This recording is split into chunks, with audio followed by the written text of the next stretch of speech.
Hi, this is my quick demonstration for Web 2.0, and this is Quizlet. I'm actually going to be using Quizlet.live as my instructional activity. However, Quizlet does have a lot of different applications. What I love about Quizlet is you don't really have to spend a lot of time building anything, because just search what you're looking for. So my topic is biomes, and mine will come up first simply because, it's mine. But you can look at anybody else's biome information, and based on their card sort, if you like what you see, you can actually copy it. And when you copy it, it saves it, and then you can add or remove and edit as you need.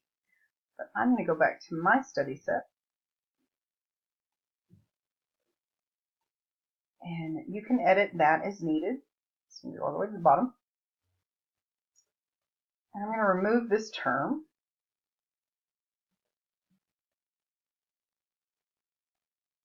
Trash it. So I'll just add it back. Probiotic. This is all living.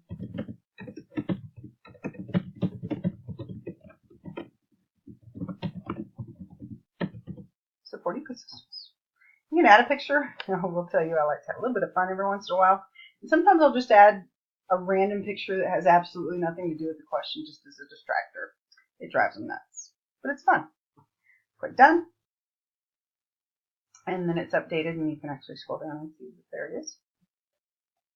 Now, before I go to the live, so you can see the teacher view from the students, when you go to set live and you create the game, it will display a code on the board. And the students see this on their device. They can do it from a tablet, they can do it from a computer, they can do it from a Chromebook, their phones. We have what's called BYOD, bring your own device. So we don't have one-to-one. So we encourage our students to bring their own devices, and you just have to closely monitor it and make sure they're not doing what they're supposed to. Anyway, they have the join code and they can enter. When they do that and the teacher's ready, you just click live. And when the teacher's ready, you just go to create game. But I wanted to show you the demo so you could kind of get an idea of what the students will see.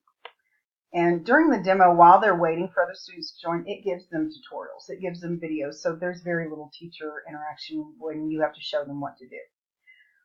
Before we start the demo, please be aware it puts them in random groups unless you want to put them in groups. And I always like randomizing because that's just more fun. And it names them by animals. So you can kind of see in the fuzzy background, I'm going to be a tiger, which is kind of cool. The reason why I recommend you use small devices or tablets is because they are going to have to move around the room based on which group they're in. So when you start the demo, your device is going to be given certain answers. And when it has those answers, not everybody gets the correct answer. This is what I love about Quizlet.live. I know Kahoot has some of the same properties, but what I love about Quizlet, it makes them communicate. They actually have to collaborate to find the correct answer. So it says, find out if your teammate has the match. So here's your teammates, and this is your view. You don't see what they do, so they have to be communicating. So I would ask Alec, hey, Alec, do you have Egypt? No, you do. Oh, yes, I do. So I'm going to choose it. Look at that. I got it correct.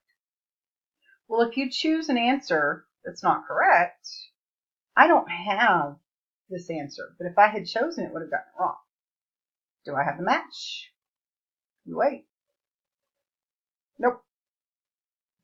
And it tells you what happened. So this is sort of the student view. So I'll get out of that. So when you're ready, you create the game, and then you want, I didn't pay for that one. So you create definition and term, and then there's the code.